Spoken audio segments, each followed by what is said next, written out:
Informação especializada, influente e confiável. Podcast MIT Technology Review Brasil.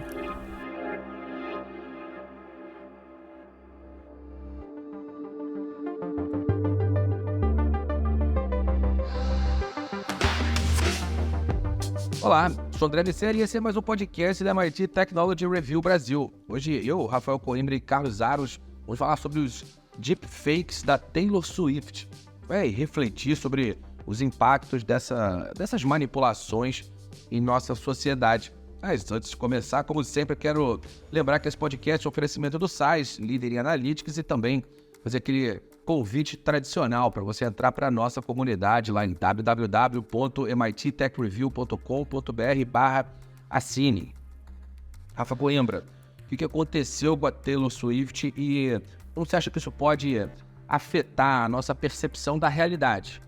O que aconteceu, André, foi que uma superestrela, Taylor Swift, é o grande nome artístico do momento no mundo e aqui no Brasil, e acontece que alguém resolveu fazer manipulações digitais com a Taylor Swift. Algumas fotos não chegam a ser fotos, são desenhos ou montagens hiperrealistas, é muito perto do que seria uma foto, mas o suficiente para enganar as pessoas. E essas fotos, montagens, foram feitas com um intuito pornográfico. Então tinha fotos sensuais da Taylor Swift. Isso viralizou no antigo Twitter, o X, e durante muitas horas houve ali um processo de denúncia. Olha, está circulando material falso com imagens da Taylor Swift. Vocês vão fazer alguma coisa? E muitas horas depois só é que o X, decidiu bloquear as pesquisas ao material, né, a referências da Taylor Swift. Resolveu o problema? Parcialmente, porque as pessoas não conseguiam, através da busca, quem estava querendo obter esse tipo de material, não conseguia mais encontrar o material, ou pelo menos tinha muita dificuldade no X. Acontece que ali foi um tiro de canhão para resolver um problema menor. Por quê? Ao bloquear as pesquisas referentes a Taylor Swift, bloqueou-se tudo. Então as pessoas que estavam bem intencionadas, os fãs que queriam fotos, sei lá, do último show da Taylor Swift, essas pessoas também não conseguiram acessar o material. Então foi uma medida drástica que demorou, diga-se de passagem, para resolver um problema muito específico. Agora, a gente tem que considerar, André, que esse problema, ele não é novo, ele não é exclusivo da Taylor Swift. O lado, vamos dizer, se a gente pode achar um lado bom dessa história, é que talvez a fama da cantora ajude a chamar a atenção para um problema que já existe há alguns anos, existe inclusive com pessoas anônimas, e isso vai se tornando cada vez mais complexo porque a tecnologia está ficando muito fácil de ser usada. A gente, para dar um exemplo local, né? Brasil, Rio de Janeiro, há poucos meses teve um caso, um escândalo aqui no Rio de Janeiro, em que alunos de um colégio usaram um programa de manipulação para fazer imagens, fotos de alunas nuas, imagens falsas. E, obviamente, isso gera um impacto emocional muito ruim para quem está sendo vítima desse tipo de aplicação. Então, veja, estou dando um exemplo de estudantes que fazem isso, que fizeram isso. Só acontece porque a tecnologia, como eu disse, está simples, barata, está ficando cada vez mais difícil de você identificar o que é verdade, o que não é. E a gente está falando aqui de fotografias, mas, obviamente, existem soluções para vídeos, o que torna o processo ainda mais complexo de ser percebido. Eu mesmo, 2 dias atrás, recebi um vídeo que foi feito pelo Instagram, e o vídeo foi feito com inteligência artificial. Eu, por acaso, como eu estudo, como eu pesquiso esse tipo de tecnologia, eu já tinha observado que aquilo ali poderia ser uma inteligência artificial por trás, mas chegou para mim como sendo algo extremamente verdadeiro. Tá muito difícil, se você não tiver um olhar muito treinado, é muito difícil você não ser enganado por esse tipo de tecnologia. E como eu estou falando no caso da Taylor Swift, o grande problema é a imagem de uma pessoa está sendo agora usada para outros fins que, obviamente, ela não concorda com isso. Mas, veja, a Taylor Swift tem muita imagem dela circulando, porque ela é uma artista. Mas, provavelmente, todos nós aqui, quem está nos ouvindo, tem alguma foto, que seja uma foto de perfil, que seja uma foto do LinkedIn, do Facebook, do Instagram, com uma simples foto, um rosto apenas em 2 dimensões, hoje a tecnologia é capaz de fazer 1000 manipulações muito próximas de como seria você só a partir daquela foto. E, obviamente, quem tem mais informação para ser extraída por alguém que está querendo manipular a imagem, mais vulnerável essa pessoa estará. Mas, de novo, não é algo exclusivo da Taylor Swift. É um problema que está se agravando e se inserindo na sociedade como um todo. E, Aros, o que falta nas leis atuais para que os indivíduos sejam protegidos contra essas violações de privacidade, de dignidade? O que dá para fazer para melhorar essa estrutura legal, mesmo sabendo que a sociedade anda nesse formato? Primeiro as questões acontecem e depois as leis são desenhadas. Dá para fazer alguma coisa que proteja as pessoas nesse sentido? Do ponto de vista legal, as pessoas que são vítimas desse tipo de crime, elas conseguem, pelas leis criadas ainda em um mundo analógico, algum tipo de respaldo.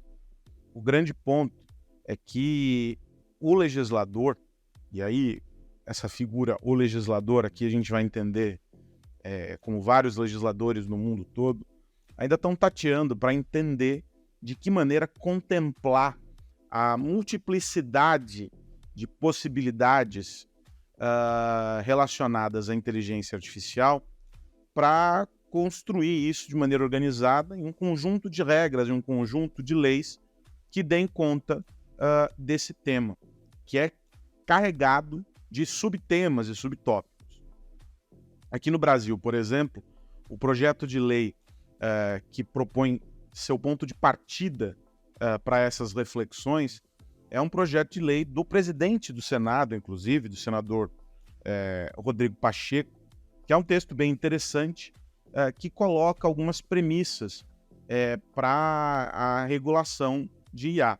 Mas ele esbarra em uma dificuldade que é uma dificuldade intrínseca ao sistema jurídico brasileiro, que é o da necessidade de, após a publicação da lei, que traz no texto uma série de pontos com a indicação de o regulador aqui precisará atuar, ou algo do gênero, em um termo jurídico muito mais bonito do que esse, a necessidade de uma agência reguladora, de um órgão competente, estabelecer qual a regulamentação para aquele tópico explicitado na lei. Então veja, André, é um processo absolutamente moroso. Essa discussão ela foi iniciada com esse texto no ano passado, mas com audiências públicas antes disso e etc. E a gente não conseguiu avançar. O que se coloca, de alguma maneira, como debate é algo que, para mim, é positivo, porque mostra a reação dos legisladores, mas é negativo porque a gente observa um único tópico dentro de um universo muito maior.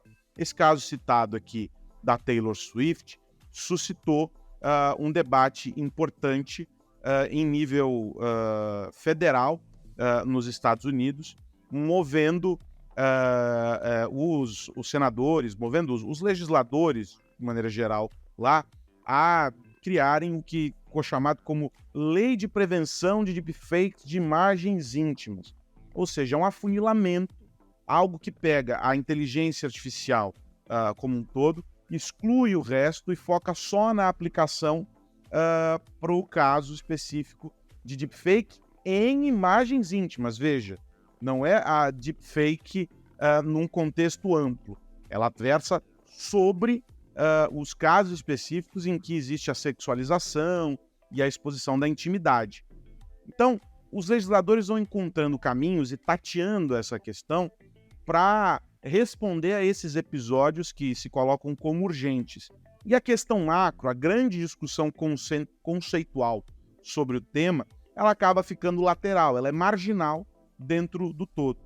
A gente avançou bastante nesse tema quando a gente conseguiu entender como alguns princípios, e quase todos os textos partem dessa premissa, de que o indivíduo é o objeto a ser protegido ali da mesma medida em que o indivíduo é também o ponto final, é ele que determina a continuidade ou não de uma plataforma, de um software, de uma ferramenta com base em IA.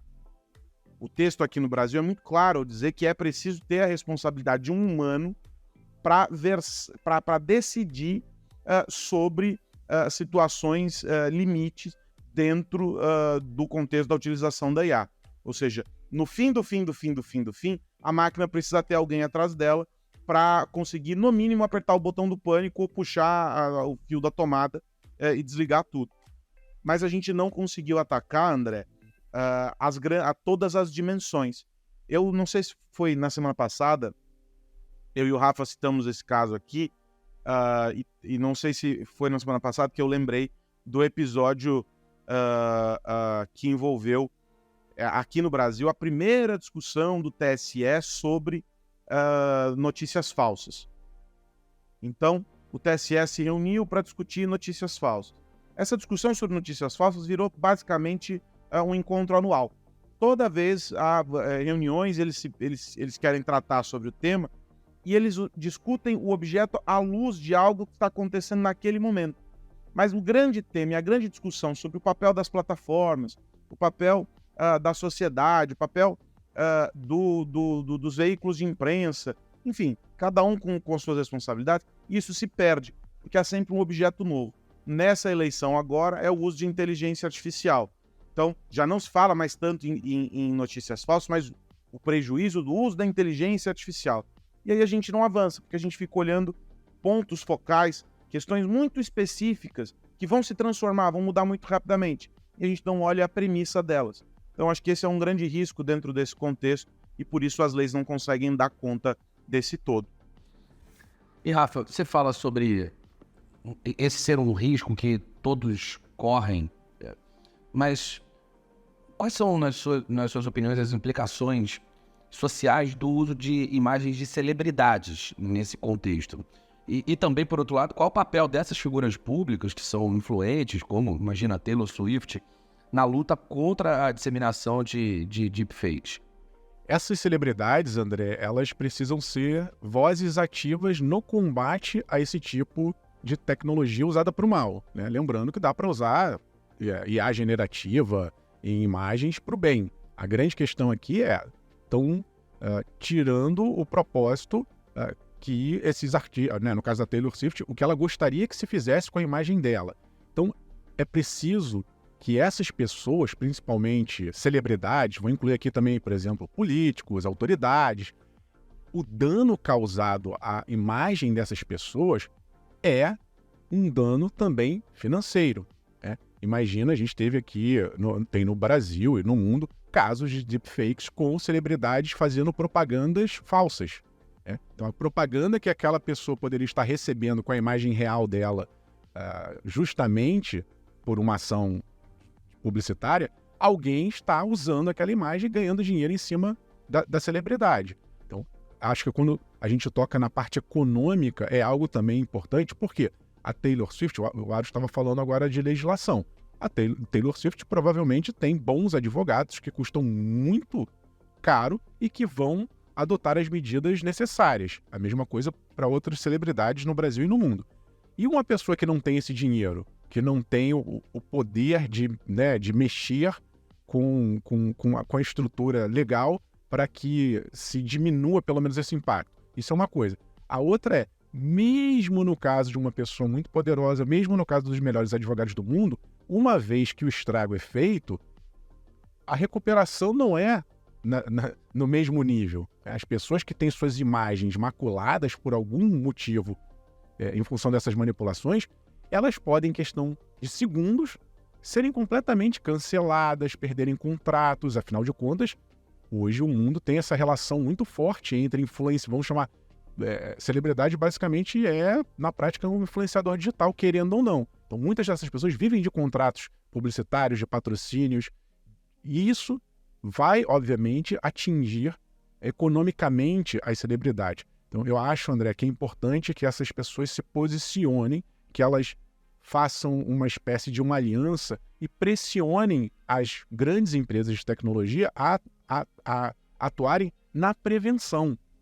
Uma coisa é ficar enxugando o gelo depois, é ficar pedindo para retirar, como foi feito no caso da Taylor Swift. Identificou-se, retira-se.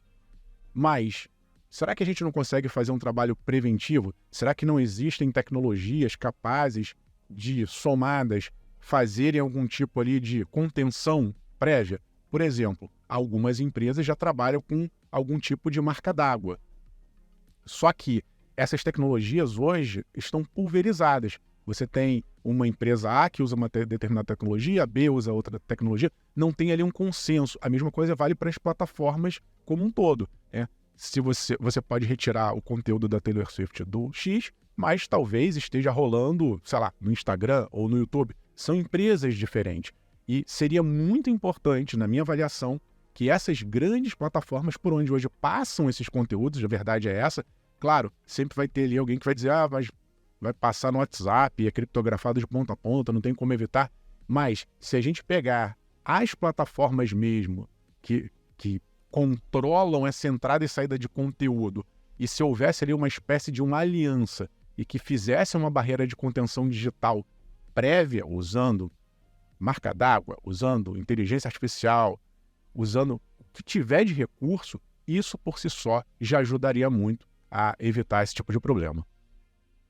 Yaros, uma discussão frequente que também pode ser analisada sob essa perspectiva é a responsabilidade da indústria. A gente vê o Mark Zuckerberg pedindo desculpas para as famílias a quem ele causou algum tipo de transtorno. Vários executivos do topo de algumas dessas plataformas estão prestando contas, até alguma frequência, nos órgãos públicos, especialmente dos Estados Unidos. Enfim, como a indústria de tecnologia e as plataformas de mídia podem ser responsabilizadas e, por outro lado, também podem ajudar nessa questão dos deepfakes. O ponto das plataformas é uma questão interessante, né? Porque algumas ferramentas hoje disponíveis no mercado, elas dão conta até essa geração atual do que a gente entende como é a generativa e etc. Então, o que está hoje no mercado, a gente tem algumas vacinas, por assim dizer. Então, algumas plataformas que embaralham lá o pixel da imagem, os pixels da imagem, e aí depois você consegue, por meio desse embaralhamento dos pixels, você consegue enganar a IA de alguma maneira. Tem a história da marca d'água, tem uma série de discussões e ferramentas que surgem, etc. Mas a própria indústria, de alguma maneira, numa espécie de não sei se consórcio, não sei que expressão usar, mas numa aliança que poderia reunir todas as entidades de interesse sobre o tema, os reguladores, né, a indústria, a sociedade como um todo, né, representando a sociedade civil e aquela coisa toda, poderiam trabalhar de modo a criar instrumentos e mecanismos, primeiro de educação das pessoas e segundo, para fazer com que a proliferação ela fosse reduzida ao mínimo do mínimo do mínimo do mínimo. Veja o esforço do X nesse episódio da Taylor Swift. Ele foi nulo. Primeiro, porque a plataforma bloqueou a pesquisa com uma determinada composição de palavras. Se você adicionasse um item na pesquisa, o filtro já era burlado e aí você conseguia acessar os arquivos. Não houve a remoção compulsória das imagens, eles bloquearam a pesquisa, isso gera, de alguma maneira, ainda mais repercussão e a procura se torna cada vez maior, uma vez que ela é alguém como a gente já colocou aqui, com alcance global e enfim, desperta o interesse das pessoas. Então, o que se tem como exercício aqui qual é o verdadeiro papel das plataformas? E aí, depois de tentar responder essa pergunta, a gente pode fazer uma segunda pergunta, que é: qual é o interesse delas em atuar nesse tipo de caso? Porque as plataformas sempre alegam que elas não são responsáveis pelo conteúdo, porque elas não criam o conteúdo. Elas são grandes quadros brancos nos quais as pessoas escrevem os seus conteúdos e publicam os conteúdos que produzem. A plataforma só de alguma maneira organiza e entrega isso para outras milhares de pessoas. Mas elas têm responsabilidades objetivas, responsabilidades indiretas ali nessa questão. Mas qual é o efetivo interesse? Esse próprio episódio do Mark Zuckerberg lá e pedir desculpa e etc. Pedir desculpa, e aí?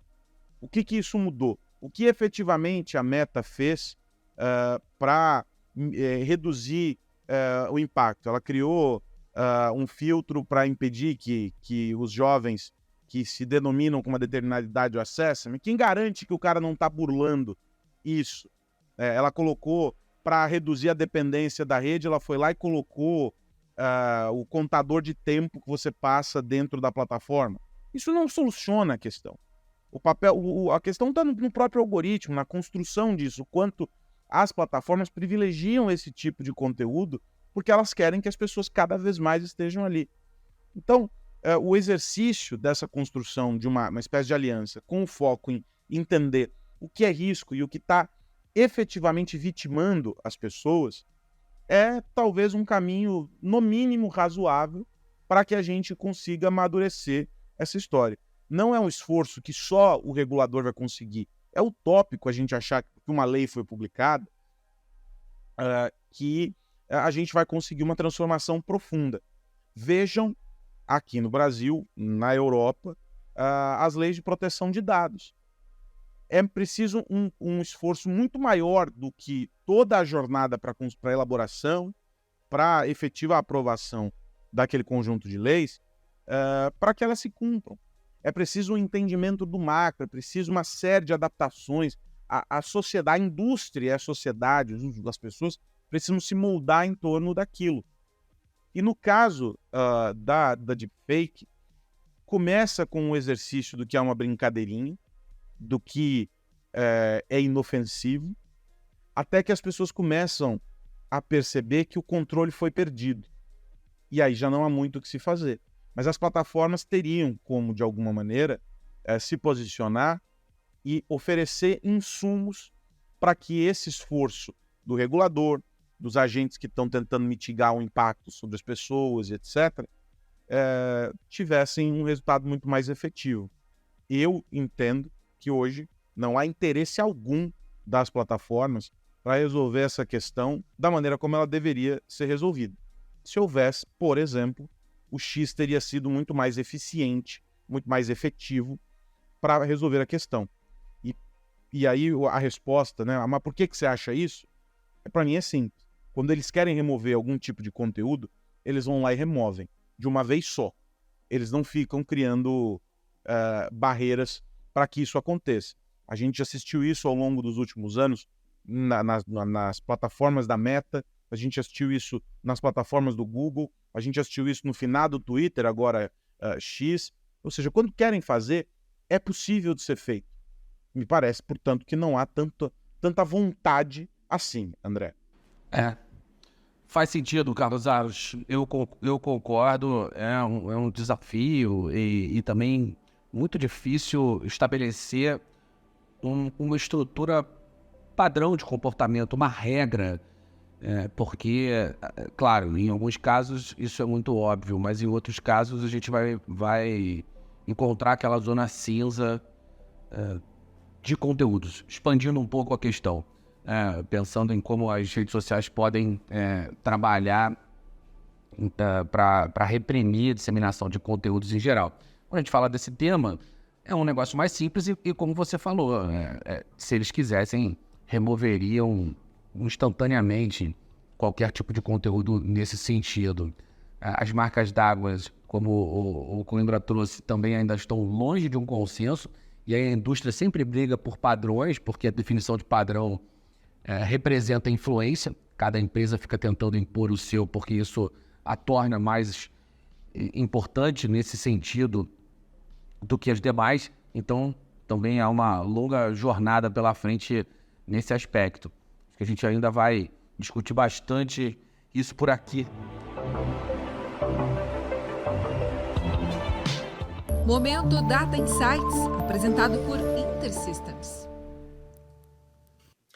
De volta com o nosso momento Data Insights aqui no podcast da MIT Technology Review Brasil. Essa parceria com a InterSystems, e a gente está falando sobre Open Health e todo o universo que está conectado a esse mundo que está transformando o setor da saúde. Eu quero olhar agora para o que está nascendo e para o que virá. Estão comigo nessa aventura aqui o Marcos Simão, que é Sales Manager da InterSystems, e o João Alvarenga, diretor executivo de TI e Digital do Grupo Fleury. Eu sei, senhores, que vocês estão muito atentos ao que está surgindo. Aliás, na semana passada a gente falou sobre IA, e IA, de alguma maneira, se conecta com essa ideia das tecnologias emergentes e do que está vindo por aí. Então, eu queria fazer esse exercício de futurologia. João, quero começar com você. O que vai, ou já está, de alguma maneira, revolucionando ou promovendo evoluções importantes no campo da medicina diagnóstica? O que tem de tecnologia emergente que hoje, para vocês no Fleury, são grandes aliados? Legal, Eduardo. Eu acho que, sem dúvida, a gente tem duas grandes tecnologias emergentes que a gente tem que dar muita atenção. Uma é a própria transformação digital, que eu vou chamar aqui de experiência digital do cliente. E a outra são os dados. Eu acho que não tenho dúvida de que esses dois temas estão puxando aí as companhias no geral e também de healthcare. Em relação à transformação digital, à experiência digital, o que a gente nota? A gente nota um novo perfil de consumo. Essa é a grande questão. Então, existe cada vez mais um consumidor ávido e que honra muito o tempo dele. Então, ele gosta e quer um atendimento mais impessoal. Ele quer algo mais simples, direto, didático, na palma da mão, na palma do celular dele. Ele prefere se relacionar assim com as marcas, em muitas situações. Então, não basta mais ter aquele bom atendimento na loja, não basta só aquilo, mas aquele acolhimento na loja. Aquilo continua sendo muito importante. Mas, muitas vezes, ele prefere que seja mínimo a passagem dele por um ponto de venda, por um atendimento. Ele quer fazer tudo antes em casa. Então, como a gente faz, né, no Internet Bank, outras indústrias mais evoluídas nessa questão, a gente consegue resolver a nossa vida do banco hoje com 2 cliques, com 3 cliques, não vai mais na agência e está tudo certo. Então, esse novo perfil exige das empresas entender, conhecer a jornada e como facilitar a vida dele nessa jornada tão difícil e tão dura que ele ainda tem dentro da área de saúde. Ainda acho que é uma experiência ruim nos diversos players de saúde, nos diversos tipos de serviços que ele consome de saúde ao longo do tempo. Então, existe muita oportunidade de melhoria, de tornar digital mais simples, mais rápido, mais amigável, honrando o tempo dele, com poucos cliques. Né? A gente é comparado, a healthcare não é comparado com outras indústrias. O cliente nosso é o mesmo que usa o Google, é o mesmo que usa produtos da Apple, e ele nos compara com esses grandes players de tecnologia e com a facilidade que eles têm de navegar nessas áreas. Então, um grande ponto aí que eu acredito do digital seja em relação à experiência. Proporcionar essa experiência cada vez mais simples, fluida, rápida, honrar o tempo do cliente. E a outra tecnologia, a gente já mencionou nos episódios passados, sem dúvida nenhuma, é todo esse lastro e esse rastro de dados que eles deixam por onde eles passam e que a gente não consegue ainda aproveitar da maneira possível, em prol, devolvendo em soluções mais customizadas, mais personalizadas para a saúde desse nosso paciente. Para ter a visão InterSystems aqui nessa conversa, são pontos importantes esses que o João destaca, e eu queria primeiro saber se está alinhado com o que vocês da InterSystems também têm olhado, e para o que vocês têm olhado do ponto de vista de tecnologias emergentes impactando o setor da saúde. Olha, Carlos, eu vou te falar que, assim, óbvio, 100%, 200% alinhado com o que o João, que é nosso cliente, coloca, né? A experiência do cliente, ela tem que ser realmente algo muito digital, muito simples, muito clique, muito fácil. Ao mesmo tempo, o cliente precisa se sentir seguro, só que eu, como fornecedor de tecnologia, ainda tenho um terceiro ponto que eu tenho que tomar atenção, que é a experiência do desenvolvedor ou porque nós temos 2 consumidores de tecnologia. Na realidade, na área de saúde, nós temos 3 consumidores de saúde, né? A gente tem o consumidor de saúde paciente, a gente tem o consumidor de saúde médico e tem o consumidor de saúde, que é aquele cara que vai desenvolver o produto para os outros 2, tá? E, então, eu como InterSystem, eu como fornecedor de tecnologia, eu tenho que estar atento a esses 3 clientes, esses 3 personagens importantíssimos para mim, porque, assim, não adianta o médico ter uma boa interface, o paciente ter uma interface mais ou menos, e o cara que desenvolve está muito feliz. Não, eu tenho que estar com os 3 felizes. Então, assim, eu tenho que entregar também uma tecnologia que seja amigável para o cara que desenvolve no bastidor também conseguir entregar o trabalho dele, né? Então, assim, um bom IA passa por um bom banco passa por uma boa tecnologia que te entrega para o desenvolvedor fazer mágica, muitas vezes, né? Muitas vezes você fala assim, putz, dá para fazer isso? Você dá na mão do desenvolvedor lá que está no Fleury, e o cara fala assim, o João pede uma tecnologia nova, pede um ad hoc em cima do sistema dele, e o desenvolvedor fala assim, não, em InterSystem eu consigo fazer isso. Eu consigo fazer isso em Iris, eu consigo fazer isso de uma forma rápida, e eu consigo melhorar com isso a experiência do meu cliente, do meu paciente, do meu médico e do meu desenvolvedor também. Então, é isso uma coisa que a gente também se preocupa, né? Não só... a gente tem que passar por todas as pontas, não por uma só. E olha que legal isso, né? No fim, não é sobre uma tecnologia especificamente. E também não é sobre várias tecnologias, mas é sobre como a gente alcança o objetivo que se quer por meio dessas ferramentas. E essa é a visão do cliente e a visão do fornecedor da solução. Isso é o mais bacana. Não é, eu tenho essa ferramenta, isso aqui surgiu, tal. É como é que eu conecto isso à minha necessidade, como eu torno isso resultado, transformo isso em resultado. E isso é uma bacana, porque, e aí de novo, parece chatice, mas e volta o cliente no centro, como a gente beneficia, como a gente entrega resultado. Senhores, na semana que vem, eu quero saber muito mais a respeito da Data Platform Iris. Já sei que os 2 têm boas histórias para contar, vou deixar esse spoiler aqui para o próximo episódio. A gente se encontra no nosso momento Data Insights, essa parceria da MIT Technology Review com a InterSystems, na semana que vem. Estarão comigo, assim como estiveram aqui hoje, o Marcos Simão, da InterSystems, e o João Alvarenga, do grupo Fleury. Um abraço, até a semana que vem.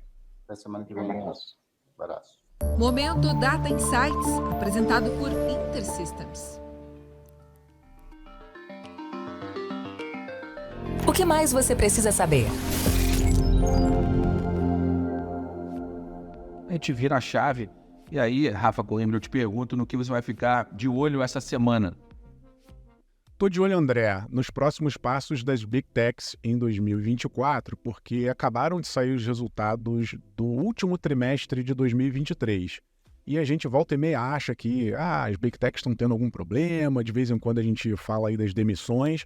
Fato é que todas elas vieram, as grandes, né, principalmente, vieram com resultados muito, muito, muito bons, a maioria acima das previsões dos analistas, e isso tudo indica que provavelmente a gente vai ter mais um ano de consolidação, concentração das Big Techs. A Amazon veio com resultado acima do esperado, fez, como eu falei, alguns cortes ano passado, tem ali no miolo, se a gente analisar os detalhes, uma competição muito acirrada com a nuvem, né? O serviço de nuvem da Amazon, que sempre foi muito forte, era líder, mas hoje disputa fortemente com a Alphabet e com a Microsoft. A Microsoft, justamente por esse avanço na nuvem e também por investimentos em inteligência artificial, a gente viu a cooperação com a OpenAI, a Microsoft veio com um resultado muito bom.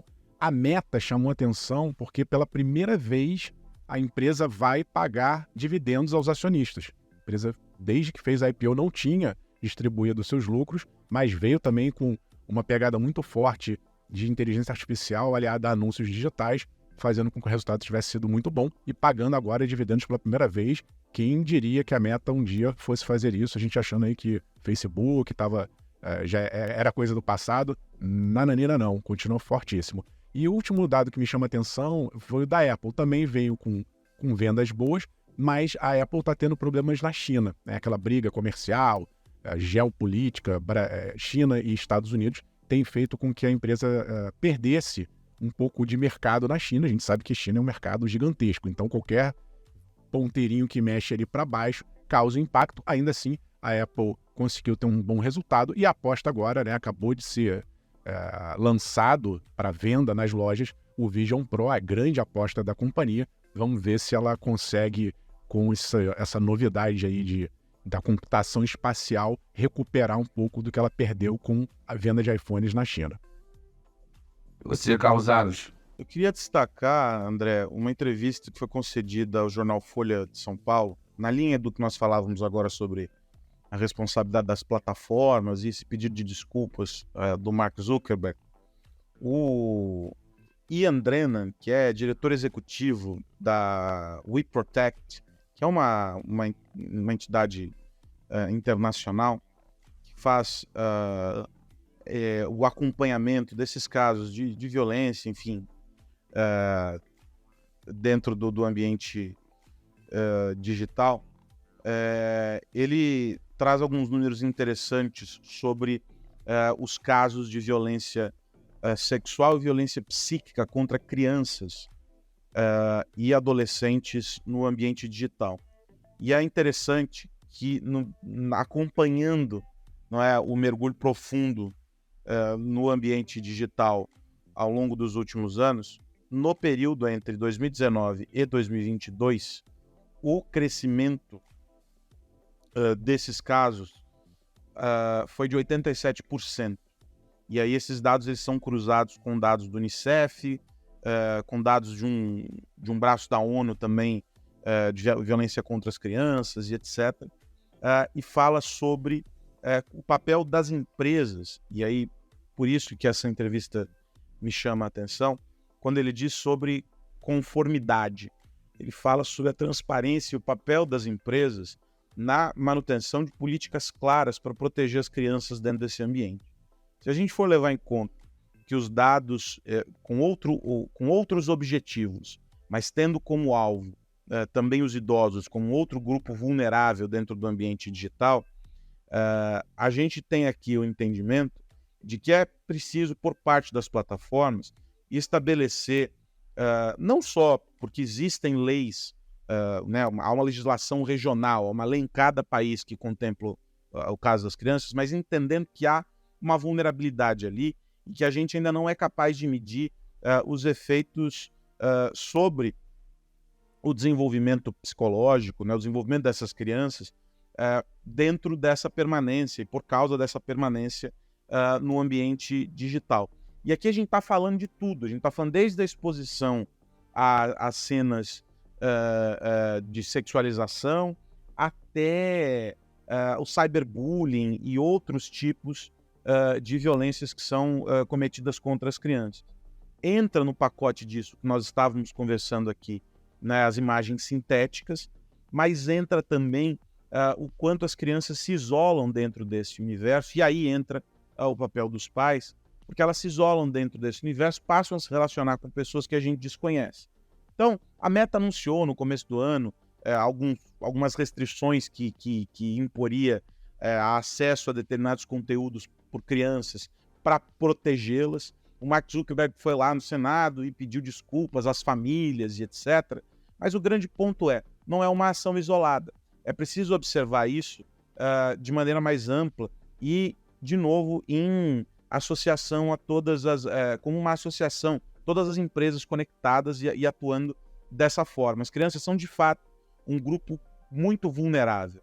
E elas, muitas vezes, têm um domínio e uma capacidade de ir se aprofundando dentro do ambiente digital que os pais não acompanham.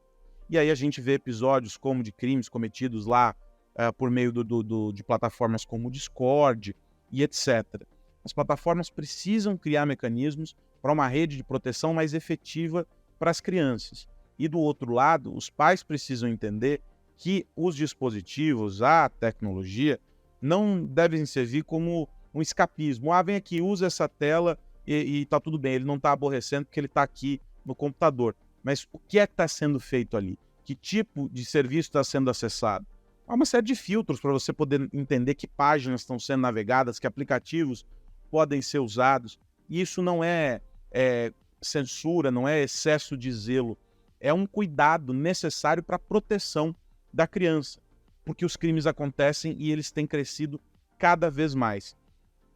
A gente tem aqui no Brasil, e é importante dizer, um projeto de lei foi aprovado que criminaliza o uso de inteligência artificial quando a prática visa a exposição de menores e etc. De novo, um afunilamento dentro dessa história da inteligência artificial. A gente precisa olhar o macro. E essa entrevista e os dados desse relatório da We Protect mostram que o cenário é muito pior do que a gente imagina. Mas a gente não tem qualquer tipo de responsabilização, não tem um olhar sobre quem são os responsáveis disso. A gente tem, de maneira genérica, essas abordagens e nada foca para isso. A gente tem que cuidar das crianças dentro desse ambiente sob risco de prejuízos que a gente ainda não é capaz de medir. Bom, meus amigos, é isso. Antes da gente ir, eu quero lembrar que esse podcast é um oferecimento do SAIS. Rafa Coimbra, até a semana que vem. Até semana que vem, André Aros e a todos que nos ouvem. Estamos com uma nova edição na praça. Saiu agora a edição comemorativa de 125 anos da MIT Technology Review Brasil. Estamos fazendo aniversário no Brasil e no mundo, a mais antiga, a mais importante, a mais influente publicação de tecnologia e inovação. Se você quiser conhecer um pouco mais dessa história e quiser saber o que a gente está pensando para os próximos 125 anos, é hora de assinar a MIT Technology Review e fazer parte da nossa comunidade. Até a semana que vem. Carlos Aros, até a semana que vem. Até a semana que vem, André. Um abraço para você, para o Rafa e para quem nos acompanha. É isso, semana que vem a gente se encontra por aqui. Tem mais podcast da MIT Technology Review Brasil para a gente falar sobre tecnologia, negócios e sociedade. Um grande abraço para você que nos ouve. Tchau, tchau. Você ouviu o podcast MIT Technology Review Brasil, apresentado por Tech Institute.